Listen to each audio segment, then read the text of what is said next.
BA first semester में है, BA first semester में है, उनके लिए हम लेके आए हैं इकोनॉमिक्स।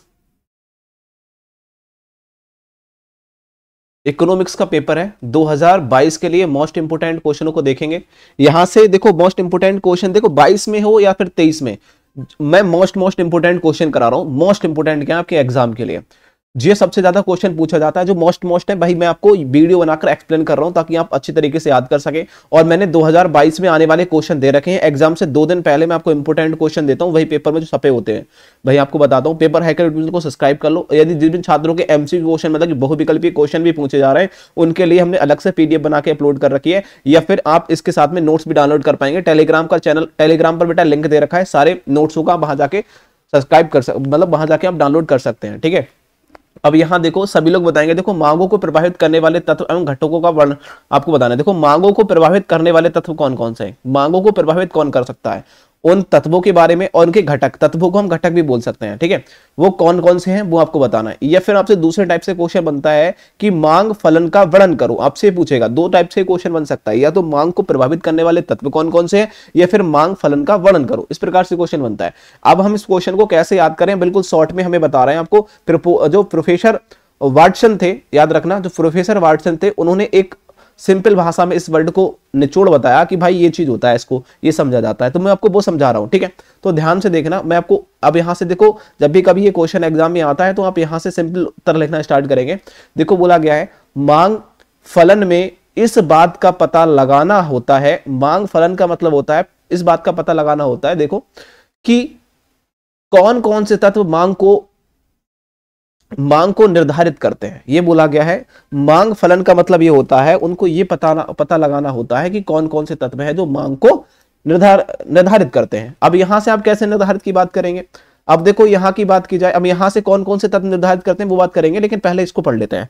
कह रहा है किसी बाजार में एक निश्चित समय पर किसी वस्तु का मांग फलन उस वस्तु की खरीदी जा सकने वाली विभिन्न मात्राओं तथा उन मात्राओं को निर्धारित करने वाले तत्वों के बीच के संबंध को क्या करती है, व्यक्त करती है, ठीक है। अब यहां तक आपको एक्सप्लेन करना है, बस अब इतना आपको समझ में आ गया। चलो अब यहां देखो, उसके बाद में देखो मांग को प्रभावित करने वाले तत्व कौन कौन से हैं। देखो यहां उन्होंने सिंपल दे रखा है, ऊपर से भी फिर से मैं दोबारा से रिपीट करता हूं। तो मांग फलन के इन बातों को, देखो कह रहा है मांग फलन के इस बातों का पता लगाना होता है। तो मांग फलन का मतलब ये होता है कि कौन कौन से तत्व मांग को निर्धारित करते हैं, ठीक है, कौन कौन से तत्व हैं जो मांग को निर्धारित करेंगे। फलन का मतलब ये होता है।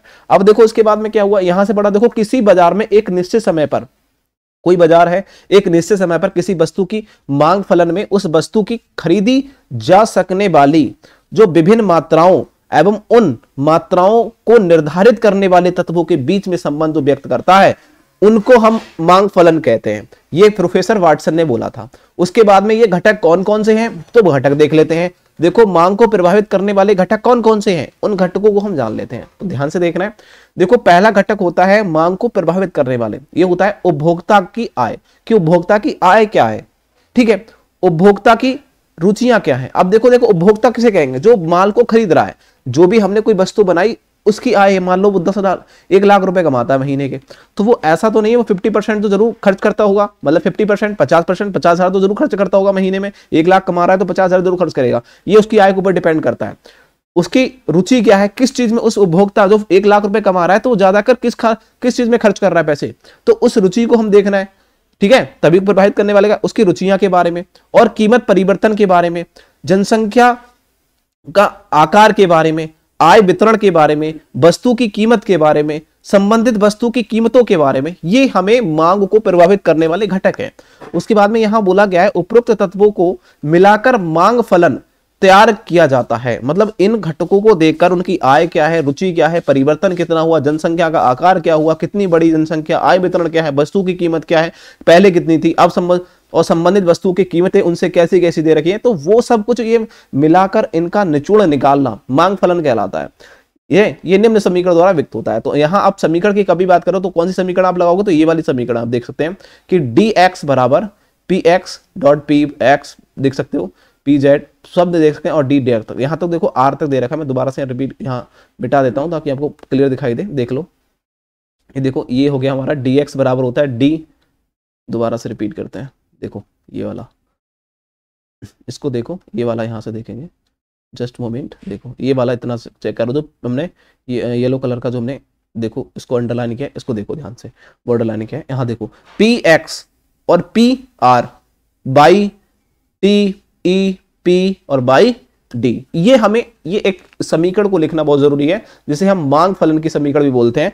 तो इस तरीके से बस आपको याद करना है, बाकी कुछ खास नहीं है, इस हेडिंग को आप डाल दिया करो और उसके बाद में इसको एक यहां से, ठीक है, ये चीज सिस्टम मैंने आपको पूरा क्लियर करा दिया, ये उत्तर हो गया। तो बस इतना आपको याद करना था, कुछ खास नहीं था। तो आई होप आपको वीडियो पसंद आई होगी, चैनल को सब्सक्राइब कर बेल आइकन को प्रेस कर देना, ज्यादा से ज्यादा दोस्तों को शेयर कर देना। Thank you for watching this video, bye bye.